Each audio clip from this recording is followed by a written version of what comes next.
Springtime in the United States has brought a new surge of insecurity and anxiety. The Patriot state bombing at the Boston Marathon destroyed a joyous event, killing 3 people and wounding 176. It has been 12 years since the nation suffered the far greater losses of 9/11. This threw national protective efforts into question once more. Coinciding with the marathon attack, a fire was reported at the John F. Kennedy Library in Boston.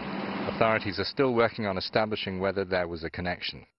President Obama, immediately informed by Homeland Security Chief Janet Napolitano, refrained from drawing any premature conclusions when he called a press conference at the White House. Good afternoon, everybody. We still do not know who did this or why. And people shouldn't jump to conclusions before we have all the facts. But make no mistake, we will get to the bottom of this. And we will find out who did this. We'll find out why they did this. No organization or individual at that time had come out to say the attacks were their work. Investigators combed for clues, gathered evidence, recorded findings. These photos were made public by the police. A kitchen pressure cooker was identified with metal ball bearings as parts of the explosive devices. Similar material had been discovered before it could be used in New York's Times Square on the 1st of May 2010. On Tuesday, the president spoke out definitively about the Boston Marathon killings.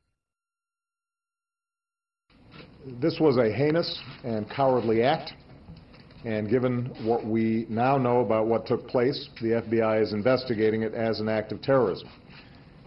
Anytime bombs are used to target innocent civilians, it is an act of terror. Also on Tuesday in Washington, there was alarming activity surrounding Republican Senator Roger Wicker. Following one to the president himself, a letter addressed to Wicker, postmarked in Memphis, had been intercepted and found to contain the powerful poison ricin. Letters containing anthrax followed the 9/11 terrorist attacks in 2001. More detective work followed here. The only thing I can tell you right now is we're investigating the suspicious envelopes in both areas. Plural. Is there an individual being held? That's all I can tell you right now. More items sent by post were analyzed but tested negative.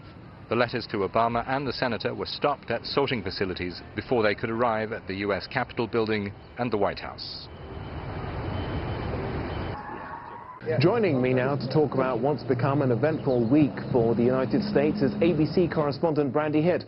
Brandy, there's been a mass bombing, a suspected poisoned letter addressed to the president, and now an enormous fire at a fertilizer plant. Can you describe the general feeling over this week's tragic events?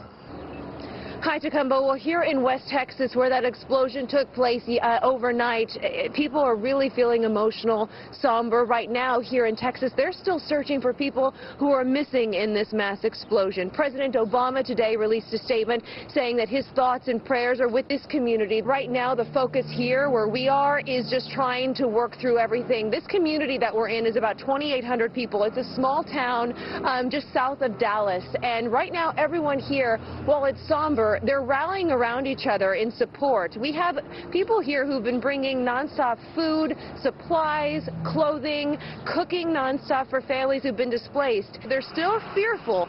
There's a possibility, a slight possibility, there could be some other danger coming their way, but right now they don't believe there could be another explosion. Still, they're being careful as they go door to door searching for people. Is that other danger that you refer to there the possible threat of a toxic cloud? We have about 180 people who have been hospitalized. They're checking for wounds that may have been tied to a chemical reaction. The good news is, if there is any good news, is here it has been very cold and very rainy since the explosion. So officials say the rain has really kind of tampered down any sort of gas that was emitting after the explosion. They believe that there's no ammonia threat anymore. However, as I said earlier, they're being very cautious. You have an entire fertilizer plant that just blew up, and so they don't know if there are other toxic chemicals that may be around that area. That's why we're being kept back. But right now, they do believe the serious threat is over, Tacumbo. Okay. Well, Brandy here, thanks very much for joining us from Waco. Thank you.